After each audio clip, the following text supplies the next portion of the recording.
Olá, meus irmãos, a paz do Senhor, de volta aqui para falarmos um pouco mais da Palavra de Deus. Bom, hoje eu gostaria de abordar o tema covardia.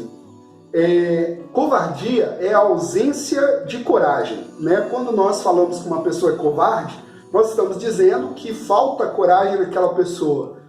Coragem para quê? Para enfrentar, né, alguma situação, alguma adversidade pela qual ela está passando, alguma dificuldade, algum desafio, né? E o que nós observamos é que na nossa vida cristã nós temos lutas todos os dias. Nós enfrentamos batalhas, né, todos os dias, todos os momentos.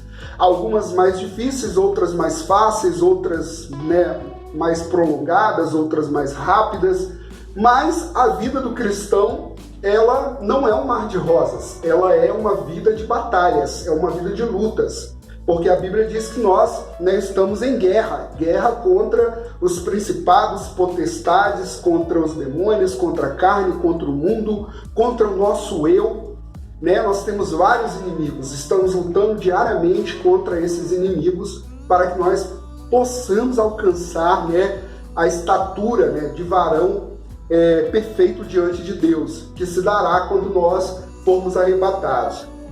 Bom, apesar de termos tantas lutas, tantas dificuldades, nós sabemos que temos um Deus muito maior que pode nos dar vitória em todas elas. Não existe nada impossível para Deus.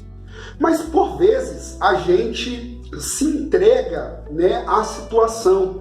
Às vezes nós olhamos mais as circunstâncias do que o poder do nosso Deus. Isso acontece com qualquer pessoa. Aconteceu com os maiores homens de Deus da Bíblia e com as maiores mulheres de Deus da Bíblia, né? A gente olha o caso, por exemplo,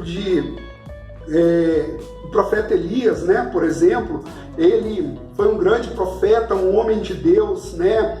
Deus operou vários sinais através da vida de Elias. E, no entanto, houve um momento que, quando Jezabel estava perseguindo Elias, né, ficou lá debaixo de uma árvore e pediu a Deus a morte. Depois ele foi para uma caverna e Deus lhe perguntou: o que você está fazendo aqui, Elias? E ele, né, falou: Senhor, eu sou, né, o único dos profetas que sobrou e procuram tirar a minha vida e por isso eu estou aqui, o Senhor me conhece. E aí Deus falou com ele novamente, ergueu a vida de Elias e Elias seguiu em frente, e foi aí que ele obteve vitória, né, sobre as lutas que ele estava enfrentando naquele momento. Enfim, nós estamos sujeitos a, né, a qualquer momento, né, entrarmos numa parte baixa, né, da nossa vida, né? Nós temos aí, né, essas variações às vezes, e isso não é bom. Por quê? Porque quanto mais constância nós temos, mais nós demonstramos a fidelidade, a fé em Deus, né? A crença que nós temos de que Deus pode resolver todos os nossos problemas, que Ele pode enfrentar todos os nossos inimigos e vencer. Até porque não somos nós que temos que pelejar, porque a Bíblia diz que Ele pelejará por nós. Então, quando nós estamos diante de uma luta, o que determina se nós vamos vencer ou não essa luta é se nós formos corajosos ou formos covardes. Se formos covardes, nós vamos perder a batalha. Mas se nós somos corajosos, nós vamos vencer as lutas. Em Deuteronômio capítulo 1, a Bíblia conta a história do povo de Israel, né? Ela narra ali, num resumo, a história daquilo que Israel estava tinha vivido, né, no passado. Israel foi retirado do Egito, passou um período no Horebe e depois ele seguiu pelo deserto até Cades Barneia e nas regiões montanhosas dos amorreus, que era uma terra que Deus havia prometido a Abraão, Isaque e Jacó, que a descendência deles possuiria essa terra. Então, quando chegou ali naquele local, diz a Bíblia que Deus falou: entra na terra e possui ela, né? Entra lá e domina essa terra, porque ela é de vocês. Eu prometi essa terra a, né, meus servos Abraão, Isaque e Jacó.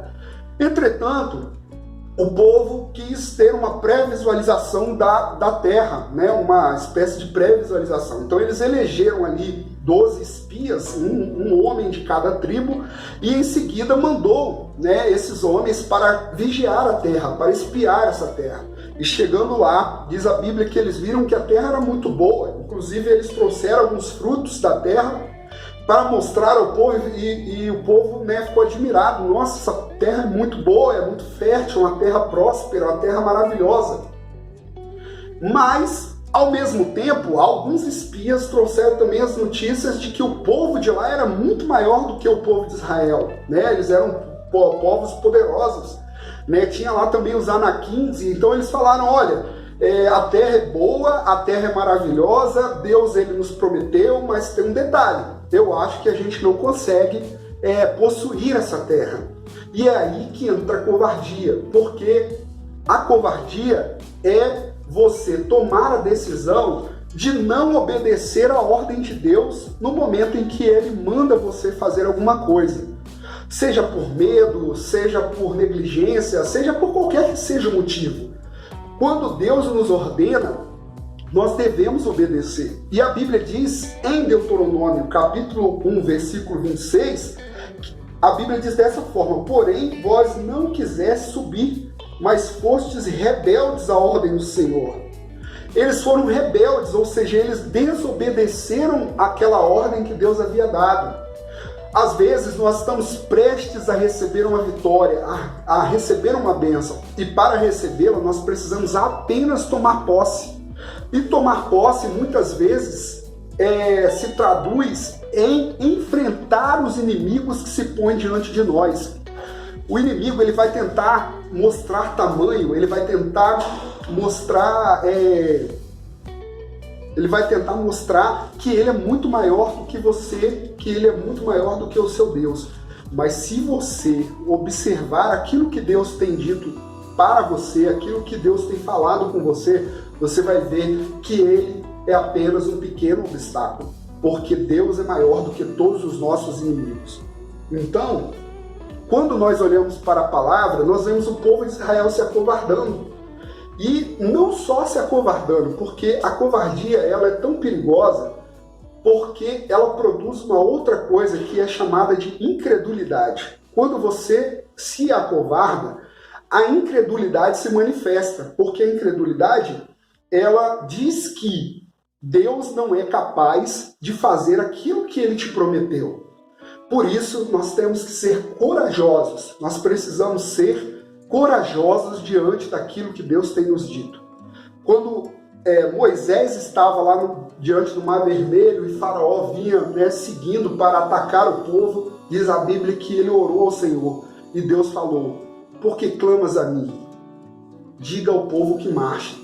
Ou seja, o Mar Vermelho estava ali na frente e ele estava orando, pedindo a Deus uma resposta, mas o que Deus queria não era que ele orasse, Deus queria que ele marchasse, que ele tomasse uma atitude, que ele tomasse uma providência, porque à medida que ele marchasse, Deus agiria na vida do povo de Israel.